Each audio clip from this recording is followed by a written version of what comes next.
Okay, now let's see what we can do with this. This is that some of that beef that I cooked in the crock pot the other day with the onions and the celery and all.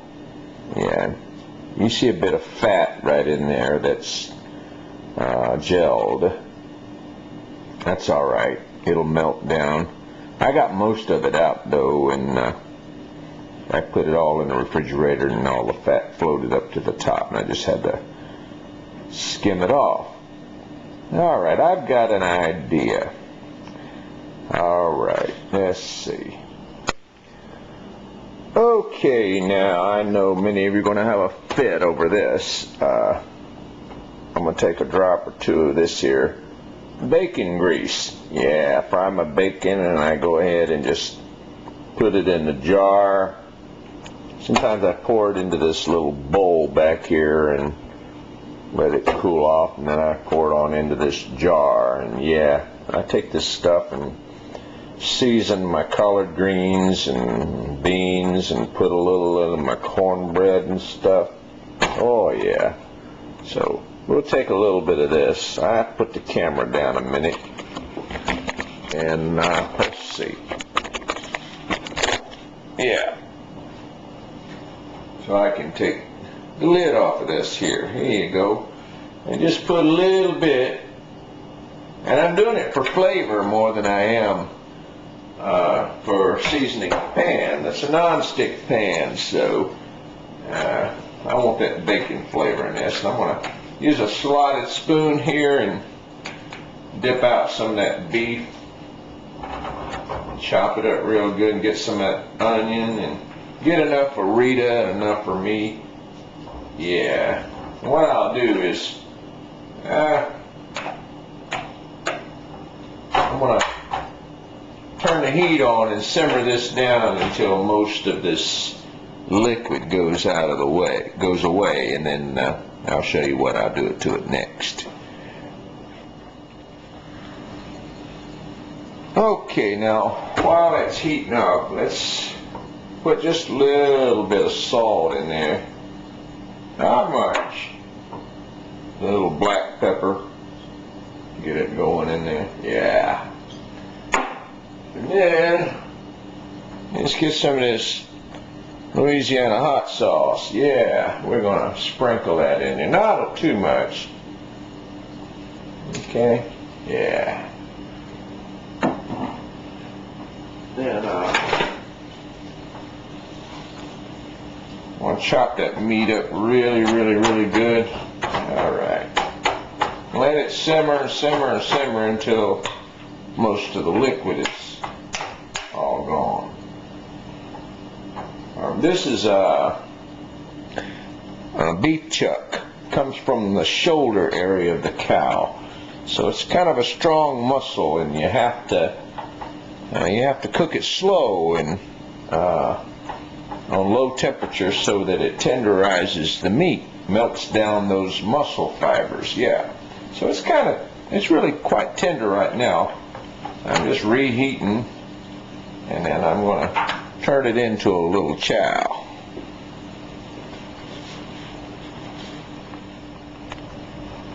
Okay, while that is simmering there, let's get a couple of slices of a multi-grain, good whole grain bread here, and we're going to pop it into that toaster right here. Yeah. And then put that down like that. All right.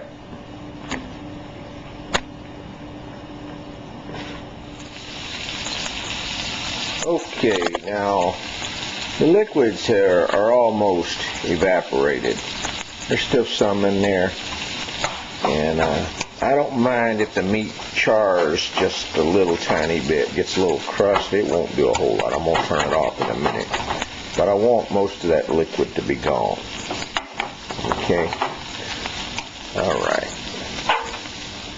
Now, what I'm going to do, I'm going to take some of this Kobe Jack cheese. If you're going to eat cheese, might as well get the good stuff, and that's what I do. I get this cheese, and I get the kind that's all sliced up.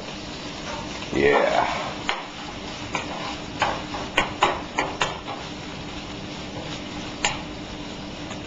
So did I mention I got garlic and onions in there? I didn't put any celery in it. Not this batch. It's just all Vidalia onion and chopped up garlic. I get the... Oh, let's see if I can show you. When I buy garlic, I get this great big jar full of it. This one's already minced up. Yeah, now I like the fresh garlic, but sometimes I want a lot of it fast, and that's one way that I can have it.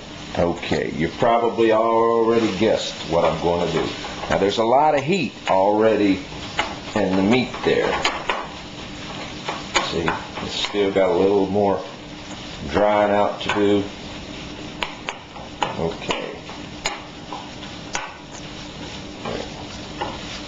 Okay, now see there, it's pretty much getting dry out now. Alright, now I'm going to spread it all over the pan, sort of like this. So, you'll see, if you haven't guessed already, what I'm going to do. Now we're going to take a couple slices of this Kobe Jack cheese, lay it right there. Oh yeah, and we're going to lay another one. Let me tear off a little bit for Rita. She likes cheese. I let her have a bite. There we go. Here, a little for me, and some for her. And I'm going to turn the heat off. Take this bread right here and just lay it right there on top of that. You dry it out a little bit. It's going to get steamed by that bread, that heat right there. I turn the heat off. We're going to let that sit in there for just a minute, just like that, and let the heat that's already in there do its, what Emerald would say, it's going to make love to all that. Oh boy.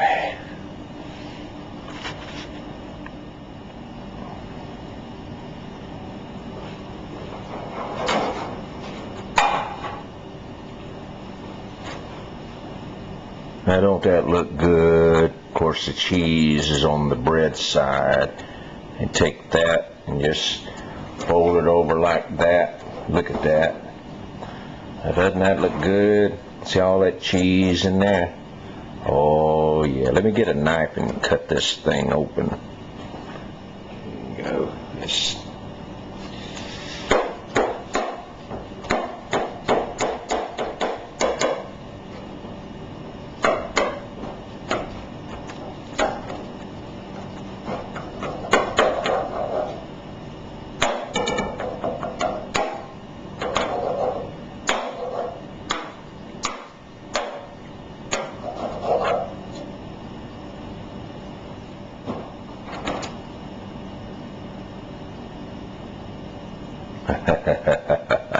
oh boy.